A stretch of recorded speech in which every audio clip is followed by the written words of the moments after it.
Buenas noches, queridos estudiantes de Humanismo Digital.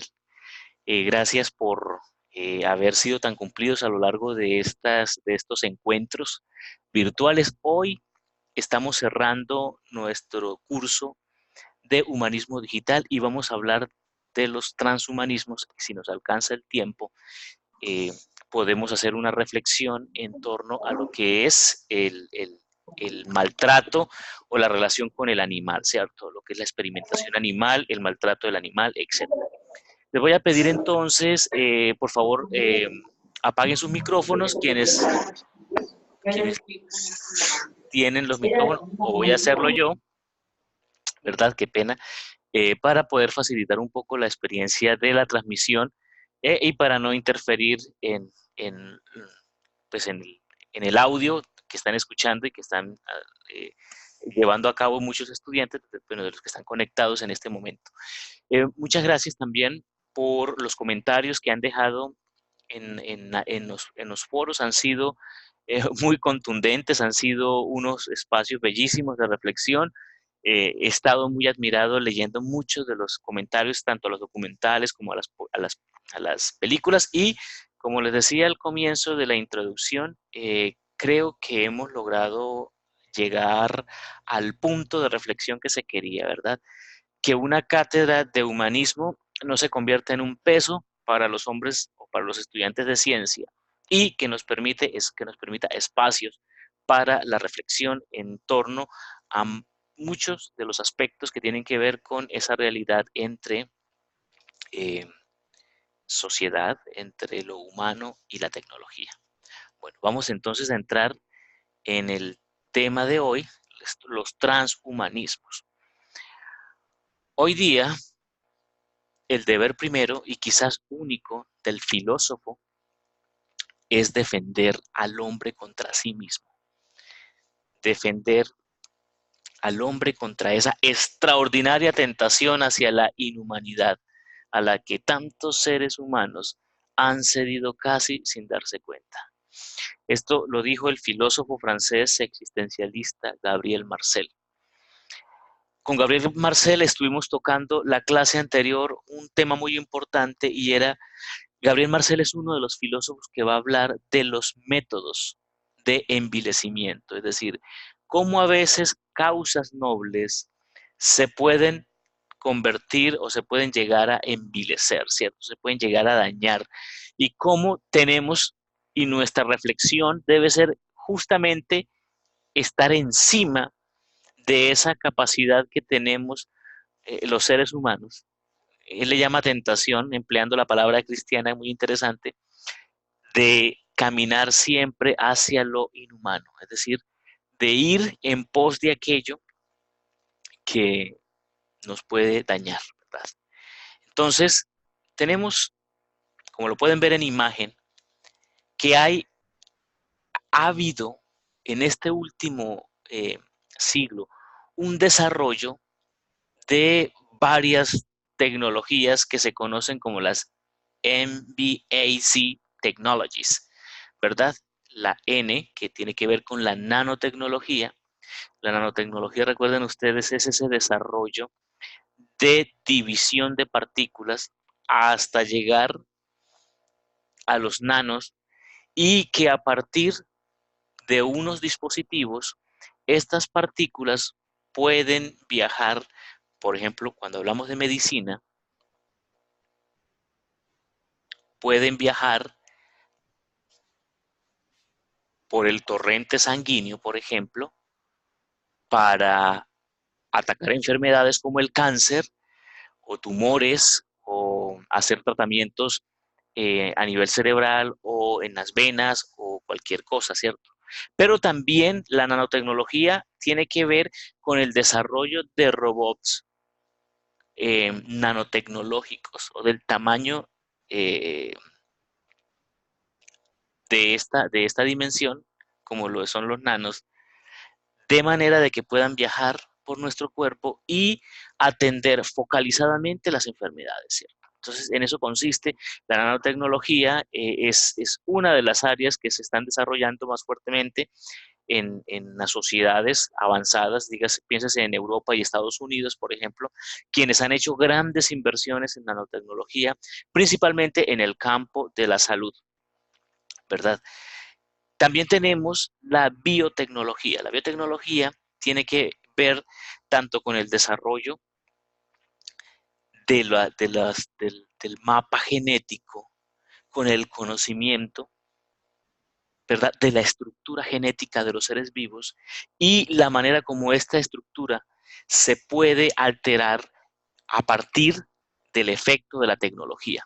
Piénsese, por ejemplo, en cómo las zanahorias, que es uno de los ejemplos más prácticos, las primeras zanahorias eran pequeñas raíces que a partir del desarrollo tecnológico, pues se ha venido incrementando, creciendo y desarrollando al punto de que, por ejemplo, las zanahorias ya se pueden reproducir no necesariamente por semilla, sino a partir de células de zanahoria, por ejemplo, o de pequeños brotes o de pequeñas estructuras, y esas zanahorias, por ejemplo, van a crecer pues amplísimas, ¿cierto? Recuerden ustedes el primer documental que vieron en la entrevista a Yuval Noah Harari, que habla de cómo a través de la manipulación genética, por ejemplo, de la ingeniería genética, se puede poner el color fluorescente de una medusa en un conejo, entonces vamos a tener un conejito verde fluorescente que desde luego no tiene ninguna aplicación en nada, pero que parece muy tierno, muy bonito, ¿cierto? Entonces, la biotecnología que nace en el contexto del mejoramiento genético y de la manera en cómo la tecnología interviene en la vida biológica para mejorar o para surgir, pues está teniendo aplicaciones, ¿verdad? La otra tenemos es la infotecnología y esta tiene que ver con el desarrollo de las ciencias de la informática, con los dispositivos a través de los cuales se puede llegar a acumular información unidas con el desarrollo tecnológico. Entonces, se habla, por ejemplo, de que se pueden hacer y se están trabajando en este momento en dispositivos electrónicos que pueden entrar en contacto con nuestros impulsos cerebrales, con nuestra información cerebral y poderla compartir, mejorar, ampliar o en muchos de los casos obtener, ¿verdad? Acceder. Entonces, cuando estamos hablando de estos elementos, estamos hablando de estas tecnologías emergentes, ¿verdad? Que apuntan justamente a la modificación del Homo sapiens y a la posible amenaza, como lo va a trabajar Yuval Noah Harari en su libro Homo Deus, a la posible amenaza de la desaparición del ser humano como lo hemos conocido hasta el momento, ¿verdad? Es decir, que probablemente el ser humano vaya a tener unos cambios y ya los está teniendo, ¿verdad? A nivel físico, a nivel corporal, debido justamente a las modificaciones de la nanotecnología, de la biotecnología, de la infotecnología y de las tecnologías del conocimiento. Entonces, hay una serie, no sé si algunos han podido verla en Netflix, em, es una serie que habla justamente del futuro y de cómo en un futuro lo que se va a rescatar es el, el digamos que o más bien lo que se pretende es crear un dispositivo que pueda almacenar la identidad y la información de cada persona y que se pueda transmitir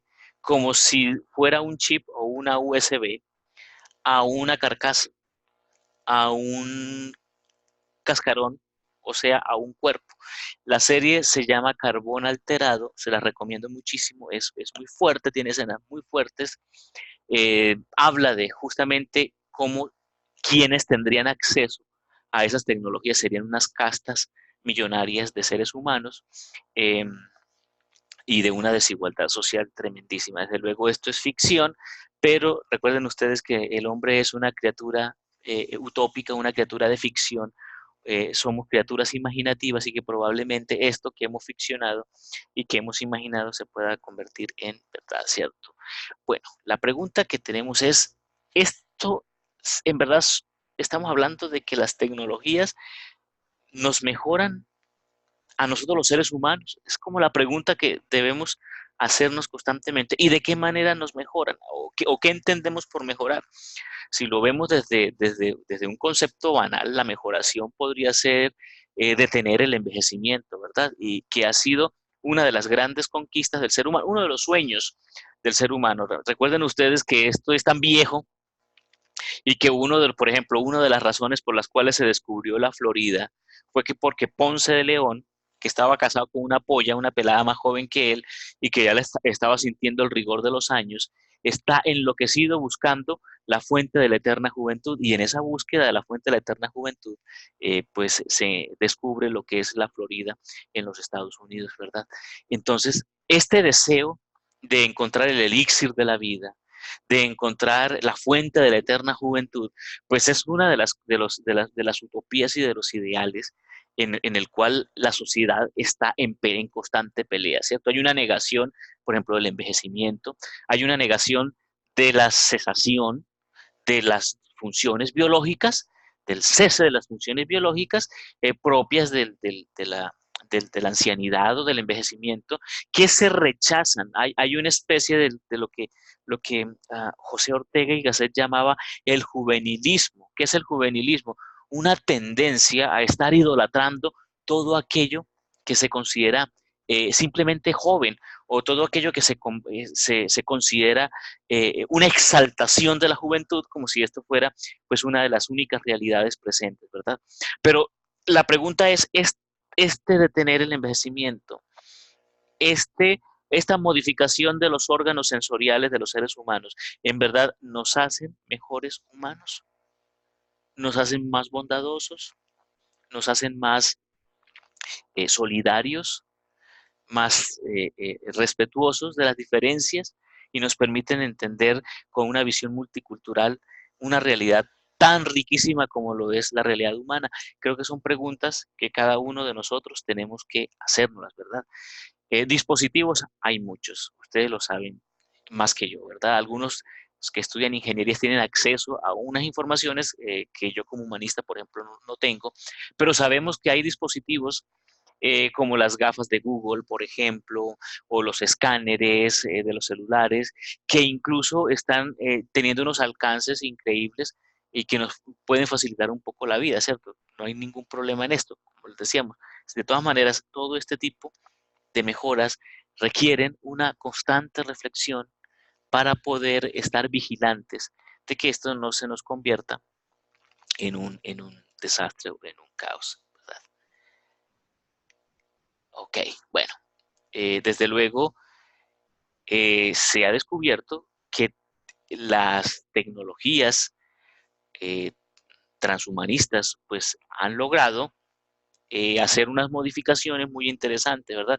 Dispositivos, por ejemplo, para oír, dispositivos para correr, por ejemplo, cuando se ha perdido, se han amputado los miembros, eh, atención de la enfermedad de una manera increíble. Piénsese, por ejemplo, en cómo hace 2 siglos, en el siglo XIX, por ejemplo, pues una cirugía era una cosa de un dolor espantoso porque no teníamos la tecnología de la anestesia o de los antibióticos, y por eso la mayoría de las personas podían morir de una gripa o de una cortada, porque una infección se convierte en algo mortal y no hay una manera de cómo contrarrestar este tipo de enfermedades o de dolencias, ¿cierto? Sin embargo, el meollo del asunto de cuando hablamos de los transhumanismos, ¿verdad? Es el concepto de lo que es la naturaleza humana. Es decir, el meollo del asunto es definir qué es la naturaleza humana, ¿verdad? Ahora bien, ¿por qué tenemos la idea de que hay una naturaleza? Y de qué manera se puede entender esa naturaleza para que hablemos de un transhumanismo. O sea, ¿cuál es el meollo del asunto? Entonces, aquí vamos a tener dos referencias, dos puntos de reflexión, ¿cierto? Pero antes sí me gustaría aclarar un poco el término de transhumanismo. Recuerden ustedes que la palabra trans es una palabra latina, una palabra que viene del latín, de ahí viene transporte, de ahí viene traspasar, de ahí viene el tránsito, por ejemplo, ¿verdad? Entonces, esa palabra, la palabra trans, el prefijo trans significa paso, significa pasar, significa mover. Entonces, ¿qué es el transhumanismo? Pues el transhumanismo es un movimiento transcultural e intelectual. Desde luego es un movimiento a nivel internacional y a nivel de los países eh, desarrollados, que lo que pretende es transformar la condición humana mediante el desarrollo tecnológico, es decir, mediante el encuentro de lo humano con lo tecnológico, con unas tecnologías pues que lo que pretenden es mejorar las capacidades humanas, no solamente a nivel físico, sino también a nivel psicológico o intelectual. ¿Esto qué quiere decir? Que el transhumanismo también tiene que ver con el desarrollo de muchas cosas. No solamente estamos hablando de tecnologías ni de dispositivos electrónicos, sino que también tiene que ver con el desarrollo de las facultades mentales, de hacer al hombre más inteligente. Hay una película muy interesante que habla justamente de esto, ¿no? Y de cómo se desarrolla una droga para poder facilitar los procesos de cognición. Esta película, no recuerdo de qué año es, se llama Sin Límites, la puede ustedes encontrar fácilmente en internet o se puede comprar fácilmente. Sin Límites es una película que justamente nos habla de eso, ¿cierto? Cierta droga, cierto medicamento que permite y hace un acelere en las conexiones neuronales que le va a permitir a las personas aprender idiomas, convertirse en magos de la economía, por ejemplo, o de la bolsa, de la política, del conocimiento de las emociones humanas, etcétera, ¿verdad? Les recomiendo la película Sin Límites y un documental que también lo encuentran ustedes en Netflix, que se llama, creo que se llama en inglés Take Your Pill, toma tus píldoras o toma tus pastillas, eh, lo encuentran, lo encuentran en, en línea. Bien. Ok, entonces tenemos, volviendo al tema del transhumanismo, el meollo del asunto aquí es la naturaleza humana. Entonces, en este encontramos dos posiciones, vamos a ver si tratamos de conciliarla. Hay una posición que niega, hay una negación de la naturaleza humana. Esa negación, pues, la encontramos en varios autores, Pico de la Mirándola, por ejemplo. Los ilustrados que hablan de por ejemplo, piensas en Rousseau. Rousseau va a hablar de que el hombre nace bueno y es la sociedad la que se encarga de corromperlo, ¿verdad? El hombre tendría que volver, por ejemplo, en el caso de Rousseau, a volver a un estado natural, ¿cierto? Los idealistas también hablan o niegan la naturaleza humana y en el caso del idealismo lo reduce simplemente a que el hombre es un ser solamente racional, ¿verdad?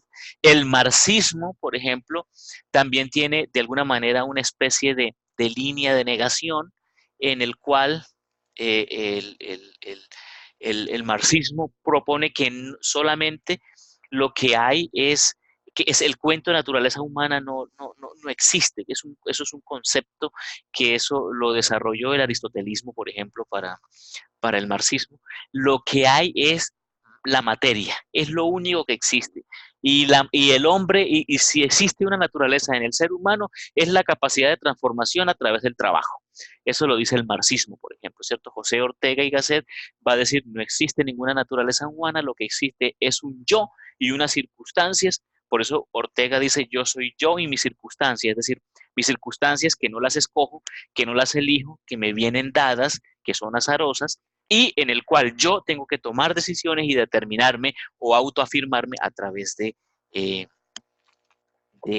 el acto volitivo de la libertad, de la decisión.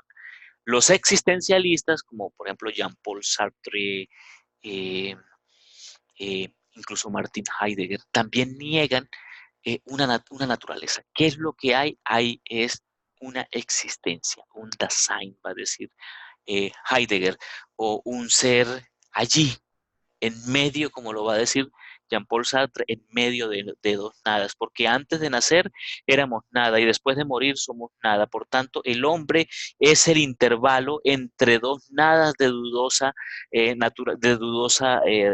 relatividad, ¿cierto? Entre dos nadas relativas es lo que va a decir Jean-Paul Sartre, ¿cierto? Y los conductistas dicen, bueno, ninguna naturaleza humana hay, lo que hay son comportamientos condicionados que se mueven, ¿cierto? Entonces, es muy interesante porque hay autores filosóficos que niegan que haya una naturaleza humana. Entonces, esta negación de la naturaleza humana entonces nos permite pues hablar de una nueva estructura, de unas antropotecnias, por ejemplo, nos permite entender que el hombre es un ser indeterminado que se tiene que estar constantemente afirmando o determinando o tomando decisiones, es decir, el hombre es una forma de vida aporética, sin salida. Somos criaturas de la huida hacia adelante. Eso lo dice Slot, yo no sé cómo se pronuncia Slot, Sloterdijk, Peter Sloterdijk. Ok, entonces, ahora bien, hay otra tendencia y es que lo que hacemos es naturalizar, el hombre es esa realidad que naturaliza la naturaleza. Entre los fantasmas que ha producido el delirio de la razón, destaca por su extravagancia y recurrencia la idea filosófica de la inexistencia de una naturaleza humana. Es decir, aquí viene la otra parte, ¿verdad? Es decir, no se puede negar que hay una naturaleza humana. La cuestión es cómo entendemos esa naturaleza. Es decir, si entendemos la naturaleza humana como parte del conjunto de lo que los griegos llamaron la physis, la naturaleza, pues probablemente vamos a encontrar unas grandes diferencias, pero no podemos negar que el hombre como realidad hace parte del común de la naturaleza, aunque se distinga del resto de la naturaleza por ciertas características que le hacen distinto al animal, distinto al vegetal y distinto a lo inanimado, ¿verdad? Tenemos entonces Hume, por ejemplo, en su tratado de la naturaleza humana, él va a definir que hay una naturaleza. eh, si ustedes, por ejemplo, tienen la posibilidad de leer la introducción o el capítulo número 1 del libro de la metafísica de Aristóteles, es muy claro, es decir, todos los hombres, comienza Aristóteles a decir, tienden por naturaleza a conocer. Es decir, la naturaleza humana para Aristóteles es la posibilidad de estar conociendo. Entonces comienza a decir Aristóteles en la introducción a la metafísica, el placer que nos producen las sensaciones, las percepciones, principalmente, dice Aristóteles, las de la vista. Es decir, que nosotros, los seres humanos, somos seres susceptibles de conocimiento, pero principalmente, dice Aristóteles, el conocimiento que más nos gusta es el visual, ¿verdad? La visión de las cosas. En fin. Bueno, Darwin, por ejemplo, Nick Bostrom, en fin, todos ellos van a hablar de que hay una naturaleza humana, y que hay una modificación de esa naturaleza. Bueno, aquí tenemos a nuestro filósofo del martillo, Friedrich Nietzsche. Nietzsche creo que da dos definiciones, dos aforismos maravillosos frente a la realidad humana. Una que de alguna manera la niega, pero al mismo tiempo lo afirma, ¿no? El hombre es una cuerda tendida entre el animal y el superhombre, una cuerda sobre el abismo. Es decir, que en el ser humano tanto existe la posibilidad de la moral que representa el superhombre, pero también existe la posibilidad de lo más primitivo que es el animal. Esa cuerda que une al animal con el hombre moral está tendida en un abismo. El abismo del que habla el psicoanálisis, por ejemplo, que le llama inconsciente, ¿no? Ese iceberg del que solo podemos ver un pequeño ápice, una pequeña punta de lo que llamamos razón. El ser humano disponible para cualquier intervención técnica está siempre susceptible a las críticas, a los riesgos, a la irreversibilidad, a la falta de autonomía y de justicia, porque esta es una de las tentaciones del ser humano. El ser humano tiene que luchar contra todo esto, ¿verdad? Em, y tiene que tenerlo siempre actual y siempre presente. El ser humano en cualquier momento puede perder esa capacidad de autonomía, es decir, somos seres susceptibles, somos seres vulnerables, y es justamente sobre esa vulnerabilidad que tenemos que estar constantemente volviendo. Bueno, hay una búsqueda, una conciliación, unos que exaltan la no naturaleza, otros que aprueban la naturalización de una naturaleza humana y finalmente buscar una visión intermedia. Esta visión intermedia eh, nos la da la filosofía, principalmente Aristóteles, que es como el padre de esta concepción. Dice, nuestra libertad no es absoluta, también lo hemos discutido todos a lo largo de este curso. No estamos completamente indeterminados si tenemos una naturaleza humana, ¿verdad? Pero la naturaleza humana no es simplemente natural como entendemos la naturaleza o la física de las cosas, porque no somos simplemente animales como lo es el resto de los mamíferos o de los felinos, ¿verdad? No somos simplemente animales como el resto de los animales, no, sino que somos seres, somos animales gregarios, animales políticos, animales racionales, criaturas utópicas. Entonces esto nos pone en que sí hay una naturaleza, hacemos parte de la naturaleza, pero también tomamos un poco de distancia de esa naturaleza, ¿verdad? Y la tomamos porque tenemos la posibilidad de transformar la realidad a partir de la decisión o de lo que llamamos la libertad. Entonces, tenemos en cuenta, y una de las preguntas que debemos hacernos constantemente es, ¿en qué consiste ser humano? ¿Cuál es la naturaleza humana? Aristóteles, como les decía, tanto en la Ética a Nicómaco como en el libro de Política, pues nos va a hablar del ser humano desde una perspectiva increíble. El hombre es un zoon politicón, logón, es decir, el hombre es un animal social, pero al mismo tiempo racional.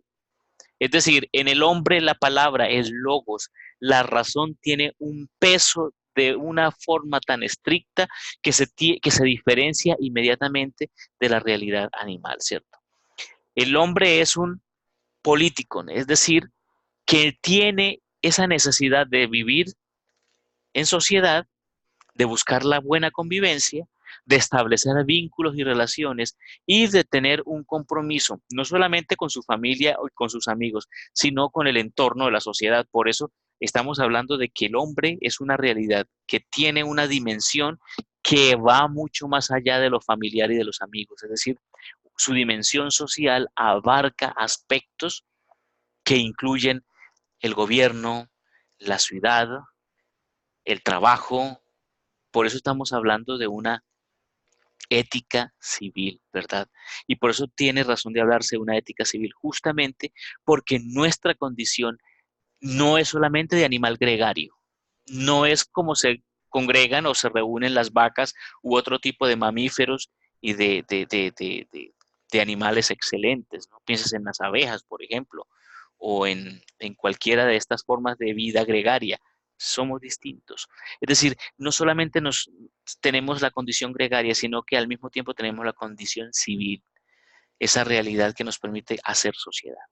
Y la palabra logón, logos, razón, pensamiento, palabra.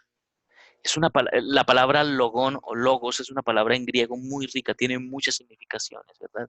Que también hace relación a lo trascendental, a lo espiritual, a la capacidad que tiene el ser humano de aprender, conocer, entender, contemplar la realidad, vislumbrar las cosas, las realidades, el mundo. Es decir, esta posibilidad de abrirnos a realidades trascendentes pero al mismo tiempo de admirarnos y de gozarnos en la palabra, en el discurso, en el diálogo. Eso somos nosotros. Entonces, hacia donde concluimos es que la naturaleza humana, aunque haga parte de la naturaleza, no es como la naturaleza. Me explico. La naturaleza humana es la no naturaleza, diría Julián Marías. Es decir, que nuestra naturaleza consiste justamente es en tomar distancia de la naturaleza y transformarla. Por ejemplo, si hablamos de lo refinado, no de los alimentos refinados, sino de aquello, de lo polite, de lo cultural, de lo estilizado, de lo modificado en el selecto sentido de la estética y del buen gusto. Estamos hablando de que en la medida en que el hombre es mucho más refinado, se distancia mucho más de la naturaleza salvaje o animal, por ejemplo. Aunque llegamos a un punto de discusión, queridos estudiantes, y es el punto de reflexionar, por ejemplo, en torno a lo que es la inteligencia humana, ¿verdad? En el caso de los animales, la naturaleza del animal es agresiva cuando existe la posibilidad de la amenaza o el miedo. Sin embargo, los estudios han demostrado que los animales que son en grado superior de inteligencia tienen actos de crueldad mucho más avanzados que el resto de animales que no tienen un desarrollo de inteligencia. Piénsese, por ejemplo, en los delfines. Los delfines tienen comportamientos sumamente crueles entre ellos. Se podría decir, sin miedo a equivocarnos, que los delfines, por ejemplo, practican el bullying. Se gozan a los menos aventajados, incluso tienen bromas entre ellos igualmente y tienen un grado de crueldad muy superior, por ejemplo, al de los chimpancés, por ejemplo, o al de otros animales salvajes.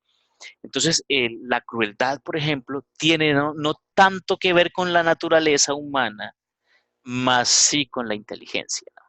Entonces, esto sería como un punto o un aspecto para reflexionar en torno a eso. Bueno, ahí teníamos Aristóteles, vamos a hacer las conclusiones de, este, de este encuentro. Eh, Esto es un abrebocas, como les quería decir, es decir, aquí podemos discutir y ampliar mucho el horizonte, entrar a discutir temas que tienen que ver con la bioética, que tendrían que ver, por ejemplo, con la, o sea, la ética de la vida, que tendrían que ver con el control de la manipulación genética, de la experimentación animal, por ejemplo, que tendrían que ver con la protección de la información genética, que sería uno de los patrimonios de la humanidad que más se debería cuidar y proteger para evitar alterarse o destruirse o dañarse o transformarse. Tendríamos aquí la posibilidad de discutir sobre el tema de la eternidad, por ejemplo. Ya la eternidad no nos la da la religión, no nos la da el cielo cristiano o el cielo del Islam, sino que la eternidad nos la dan los nuevos laboratorios de farmacia y los nuevos desarrollos tecnológicos para prolongar, por ejemplo, la vida, ¿verdad? Ya no estamos hablando ya de una eternidad de tiempo sin fin, sino de una eternidad de más de 100 años, por ejemplo, 120 años, 150 años. En fin, habrá mucho que reflexionar en torno a esto, pero quiero dejar estas pequeñas conclusiones para ir cerrando este breve encuentro de hoy. Primero, las tecnologías, desde luego, pueden mejorar la vida humana. Los dispositivos, por ejemplo, para oír, cuando una persona experimenta, por ejemplo, el sonido, que nunca lo ha tenido la posibilidad de desarrollar un órgano que por cuestiones genéticas o por accidente está atrofiado, o ver colores, por ejemplo, alteraciones tanto en el iris o en la córnea, eh, mediante, por ejemplo, terapias génicas o mediante el uso de implantes, ¿verdad? Es decir, no podemos decir que el uso de las tecnologías es completamente negativo, sino que ha traído grandes, grandes desarrollos. Piénsese, por ejemplo, en el caso de nuestros combatientes, tanto soldados como guerrilleros que han sido víctimas de las minas antipersonas y que a partir de un implante que no tendrá la facilidad o la que no se puede comparar desde luego a una pierna humana o un miembro humano, pero que está cumpliendo funciones que por lo menos en un 90-95% pueden reemplazar las funciones que traíamos, ¿cierto? Desde luego esto se está mejorando, esto comienza a ser mejor y es lo interesante de la tecnología, ¿cierto? En otros casos, las tecnologías pueden amenazar la dignidad humana. Tenemos, como les decía, temas para analizar como lo que es la clonación humana, la eugenesia, la hiperespecialización corporal, piénsese en la modificación del iris, en la modificación del oído, en el reemplazar partes humanas por partes mecánicas, etcétera. Desde luego tenemos la necesidad de juzgar cada aplicación de modo individualizado. Esto es muy importante. Es decir, en esto de una aplicación de la ética o de la moral en las realidades de la vida humana, es necesario hacer una reflexión ética individualizada, específica, aplicado a cada caso en particular. La negación de la naturaleza nos deja, desde luego, sin criterios y nos dejaría a disposición de la técnica. Es necesario entonces una humanización de la tecnología, pero sobre todo es necesario una humanización del ser humano. El trans y el posthumanismo proponen intervenciones a veces sin criterio, solamente llevados por un capricho o solamente movidos por el deseo y a veces el ansía de superioridad. Es necesario entonces tener una concepción realista y equilibrada de lo que es lo humano, pero sobre todo, queridos estudiantes, es necesario tener una constante reflexión, una constante revisión de todo lo que pasa a nuestro alrededor y de nuestra relación con la tecnología. Desde luego la tecnología no es mala en sí misma, es mala en la medida en que no sabemos cómo manejarnos nosotros frente a ella y en la necesidad que tenemos de estar revisando siempre los límites, recordando. Y sobre todo hay un aspecto en el cual no podemos, y creo yo que eso se convierte prácticamente en nuestro último punto de reflexión, que no lo tengo aquí en las conclusiones, y es no podemos, no podemos descuidar, no podemos descuidar la estupidez humana. Es decir, tenemos que estar pendientes de que el ser humano comete estupideces. No vamos a mencionar aquí algunas, ¿cierto? Aunque le provoca a uno mencionarla, ¿verdad? Eh, lo hemos visto en las elecciones presidenciales, por ejemplo, en las elecciones políticas, en las malas decisiones que hemos tomado, la estupidez humana está presente. Creo que a veces la infravaloramos y yo creo que es un punto en el cual hay que estar siempre vigilantes, hay que estar vigilando la estupidez humana que en cualquier momento la podemos tener, cometer o alterar. Antes, pues me gustaría pasar, digamos que al momento de la reflexión con ustedes, de las preguntas. Me gustaría escucharlos, si tienen alguna pregunta o inquietudes, y recordarles que este es nuestro último encuentro, que hasta hoy, pues este es nuestra última clase. Yo quería pues tener una clase un poco más breve. No voy a mencionar solo lo de la cuestión animal porque ya no nos queda mucho tiempo, pero sí quería como dejar de abrebocas estas reflexiones en torno a, a los transhumanismos como el último punto de reflexión. No sé, me gustaría escucharlos, me gustaría leer sus comentarios o leérselos aquí y pasemos entonces brevemente en estos 5 minutitos a las reflexiones de ustedes. Me gustaría eh, pues escucharlos y saber un poco de ustedes. Así que eh, pues no sé si tienen preguntas, inquietudes, comentarios. Yo creo que este es el momento. Somos 8, somos poquitos, pero creo que vale la pena pues este espacio y que aprovechemos para conversar un poco al respecto.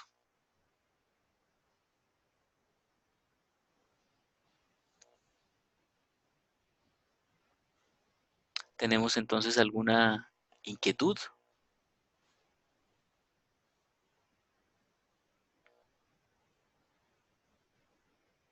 Bien, entonces, pues nada, de todas maneras agradecerles a todos la participación, la acogida de este curso, la responsabilidad. Yo creo que ha sido pues una experiencia muy gratificante el haber estado en contacto con ustedes a partir de estos medios tecnológicos, desde luego, y poder llegar de esta manera. Entonces, muchas gracias, muy agradecido con todos ustedes y pues no, espero que hayan disfrutado mucho los encuentros de la clase, que hayan podido disfrutar tanto el material que hemos podido compartir a lo largo de este curso. Como les dije al comienzo, la cátedra de humanismo digital debe ser un abrebocas de la reflexión, donde nos pongamos de acuerdo en algunos aspectos que podemos pensar y reflexionar. Dice Ronald que muchas gracias. Bueno, pues sí, es cierto. Bueno, es que siempre tenemos la posibilidad de distraernos a veces en cosas, ¿no? De todas maneras, yo hablaba, estos días estuve visitando, dando una conferencia a un grupo de estudiantes en un pueblo de aquí del norte de Santander. Eran alrededor de unos 300 estudiantes de bachillerato. Y uno de los puntos que decía es que es muy difícil a veces cuando se vive entre el agobio de la vida y en solucionar solamente los problemas básicos, es muy difícil pensar cuando tenemos hambre o cuando tenemos que solucionar la hipoteca, el trabajo, las deudas. Es muy complicado. Estos espacios por eso se vuelven en momentos de privilegio para poder pensar y para poder reflexionar, ¿cierto? Es muy difícil afuera hacer una reflexión. Sí, sí es cierto. Se pierde muy fácil el horizonte, se pierde lo humano, ¿no? Y sobre todo que estamos en una sociedad frenética, enferma por el éxito, yo no he podido entender esa palabra, enferma por producir constantemente. Ya hay hasta un filósofo, creo que es un filósofo coreano, que está escribiendo y reflexionando en torno a esta enfermedad tan frenética por estar produciendo, ¿cierto? Tenemos que volver al tiempo, al ocio, a relajarnos un poco en la vida frente al agobio del trabajo, por ejemplo, o frente a la alienación de la que nos habla Marx, de las obligaciones, de lo económico, bajarle un poco al consumo, bajarle un poco a la tarjeta de crédito, a lo compulsivo y dedicarnos a hacer nada, a estar en la casa, a caminar más por el campo, hacer otro tipo de cosas y a rescatar eso que nos hace humanos, ¿cierto? Rescatar los valores familiares, etcétera. Muchas gracias, Ronald y John, por los comentarios que escriben. Muchas gracias. Bueno, entonces si alguien tiene, bueno, aquí nos escribe Mario, muchas gracias. Muchas gracias, tenía la prevención de que fuera relleno, dice Mario, pero gracias, gracias por lo que me dices. Sí, eh, en verdad tratamos de escoger temas, de salirme un poco también como de la costumbre, ¿no? De los puntos y llegar a reflexiones un poco más encarnadas, es decir, que tuvieran más que ver con nosotros, con nuestra vida profesional, familiar. Yo creo que tocamos temas de fondo muy interesantes: la libertad, la vida familiar, la vida en pareja, incluso el amor, los vínculos. Creo que hicimos una reflexión muy interesante en torno al humano. Yo, de hecho, yo estoy muy satisfecho de leer los comentarios, los análisis, los talleres, en serio que me ha gustado muchísimo. Y bueno, yo sé que, digamos que a veces para algunas carreras es un poco más complicado hacer reflexiones humanísticas que para un filósofo, para un antropólogo o para un sociólogo, desde luego, ¿cierto? Pero lo interesante de esto es el esfuerzo y el valor que ustedes le han puesto a esta cátedra que la verdad ha sido exitosa, pues gracias a ustedes. De mi parte, voy a poner un momentito la cámara para despedirme. De mi parte, mi gratitud, mi cariño, mi afecto, en verdad que fue un encuentro muy interesante, muy enriquecedores, principalmente para mí. Eh, pues en lo posible les recomendé algo de literatura, algo de películas y de cine, y bueno, la idea es que sigamos haciendo estas reflexiones, ustedes en sus familias, sus seres queridos, en la empresa, en el trabajo, y que no olvidemos el aspecto que nos hace humanos, ¿cierto? Sobre todo esa dimensión que reside en el hecho de ser personas, personas humanas, criaturas amorosas,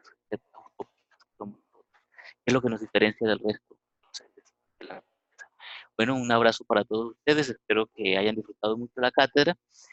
Gracias enormemente por esta experiencia de compartir y espero que tengan un desempeño maravilloso en el resto de la clase. En lo posible, la otra semana estarán las notas en forma lo más pronto posible para evitar atrasos en el desarrollo del proceso de mi proceso. Tengan todos muy buenas noches y hasta luego, hasta una próxima. Gracias.